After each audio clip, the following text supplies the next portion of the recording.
샬롬 여러분, 반갑습니다. 오늘 큐티 나눔을 하러 왔어요. 자, 오늘 본문은 사도행전 12장 13절에서 24절 말씀이고요. 큐티 제목은 베드로를 보고 놀라는 지라입니다. 자, 오늘 큐티에서 저번 큐티 내용은 뭐였었냐면 베드로가 잡혔어요. 야고보는 죽었어요. 그런데 천사가 베드로를 깨워가지고 옥문을 탈출하는 얘기가 나옵니다. 4명의 한 그룹으로 구성되어 있던 총 4그룹 16명의 병사를 뚫고 베드로가 나오는 얘기를 저번 큐티에 했습니다. 13절부터는 이제는 베드로가 나와서 이제 그 마가의 다락방에 있는 공동체에 있는 곳으로 돌아가요. 그리고 문을 두들기죠. 그때 이제 로라라는 한 여자아이가 영접하여 나왔다라고 했어요. 이 영접한다는 거는 그냥 누구세요 이렇게 얘기했다는 거죠. 그때 14절에 누구세요라고 하니까 베드로의 음성인 줄 알고 너무 기뻐서 문을 미처 열지 못하고 이제 그 안에 있는 사람들에게 말을 걸었다는 거죠. 14절에 보니까 이제 그들이 말하되 내가 미쳤다 한다고 얘기하고 있습니다. 그들이라고 했던 것은 아마 앞선 큐티에서 말했었던 베드로가 옥에 갇혔을 때 베드로를 위하여 기도했던 사람들일 것입니다.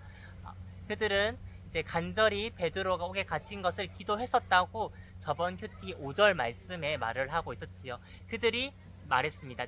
내라는 것은 앞서에서 베드로의 음성인 줄 알고 기뻐하여 문을 미처 열지 못했던 바로 로레라는 한 여자아이가 그 이야기겠죠.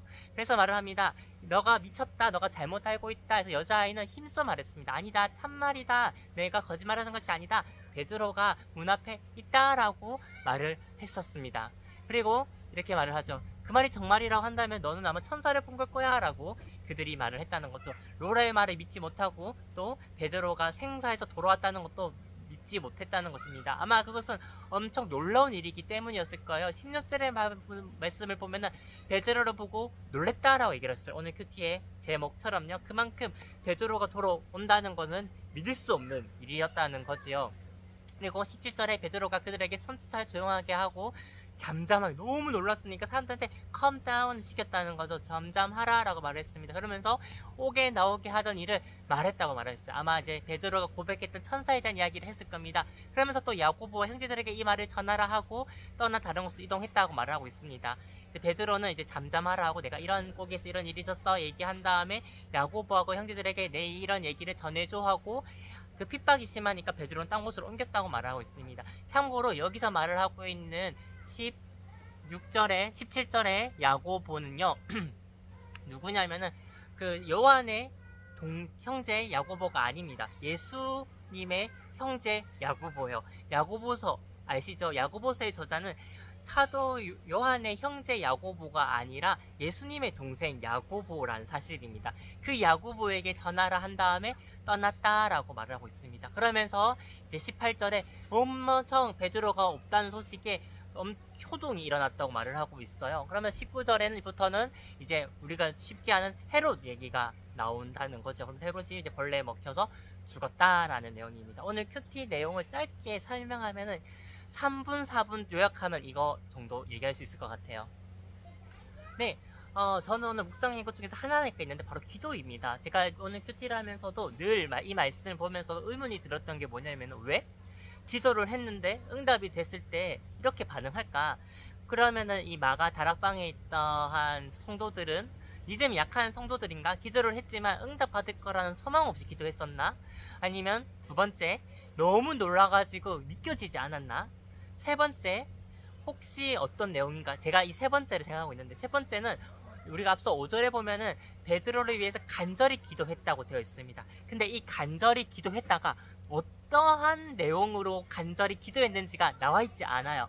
그 말은 무슨 말이냐면은 오늘 우리에게는 당연히 베드로가 돌아오기를, 살아나기를, 이곳에서 나오기를 간절히 기도했다고 생각한다고 한다면은 이 문 안에 있었던 성도들의 반응이 참 믿음 없어, 참 안타까운 것 같아 라고 반응했을 건데, 혹시 그들이 기도했던 것이 베드로의 생사를 위해서 간절히 기도한 것이 아니라 다른 이유이지 않을까라고 저는 기도를 이제 생각해 보았어요. 우리에게는 어려움이 피해지기를, 그 사람이 돌아오기를가 중요했다고 한다면, 어쩌면 이 초대교회에서는 하나님의 영광, 그 베드로가 돌아오 죽든지 살든지가 중요한 것이 아니라 이 하나님의 영광, 이 성교에 대한 부분, 하나님 나라의 확장에 대해서 중요해서 기도했던 것이 아닐까. 베드로가 그 상황 속에서도 하나님을 부인하지 않아라라는 그 영광, 아니면 그러한 기도 제목이었다고 한다면은 그들이 베드로가 살거나 돌아오는 것은 별로 중요하지 않았던 것 같아요. 또 이렇게 생각해보는 이유는 야고보가 사망을 했잖아요. 근데 오늘 이야기에서 야고보가 죽음으로 인해서 막 큰 공동체의 혼란에 대해서 적혀져 있거나 그런 것도 아닙니다. 우리에게는 한 사람이 정말 소중하고 한 사람에 대한 것들이 중요했다고 한다면은 그 당시 시대의 기도에서는 그게 그렇게 중요한 건 아니었던 것 같아요. 오늘 같이 예배드렸던 사람이 내일을 못 볼 수 있었던 게 그 당시에 어쩔 수밖에 없는 시대였었고, 또 이 사도행전을 읽다 독자들도 당장 오늘 우리가 보았던 성도가, 친구가 다음 날에는 저 가로수등처럼 불타면서 죽어가는 것들이 현실이었기 때문에 그러한 믿음의 생사에 대한 기도는 아니었지 않았을까. 단지 그들이 중요했던 거는 하나님의 영광, 예수 그리스도를 부인하지 않았던 것들, 그 고난과 그 아픔 속에서도 하나님께서 함께 해달라는 그 간절한 기도지 않았을까라는 생각을 해보았습니다. 저는 어떻게 기도를 하고 있는가, 여러분들은 어떻게 기도 생활하고 있는가. 어쩌면 권성징악적인 잘한 것이 있으면 잘 돼야 되고, 나쁜 것이 있으면 나빠야 되고, 아니면 예수님을 믿으면 무조건 살아야 되고 행복해야 된다는 것들이 어쩌면 우리 안에서 가지고 있는 가치관일 수도 있는 것 같아요. 그런데 조금씩 신앙생활을 해보면서 또 변화되는 것들이 있는 것 같습니다. 나 중심적인 기도가 아니라 하나님 중심적으로 기도로 바뀌어가는 것. 그러면서 초대교회에서는 공동체 중심적, 사람 중심적인 기도가 아니라 오로지 하나님 중심적인 기도였기 때문에 이 베드로가 돌아왔음에도 불구하고 그들이 그렇게 반응한 것이지 않을까라고 싶습니다. 샬롬. 여러분, 오늘 하루도 잘 보내고 계셨으면 좋겠습니다. 여러분들 안에서 승리하시기를 바라겠습니다. 화이팅!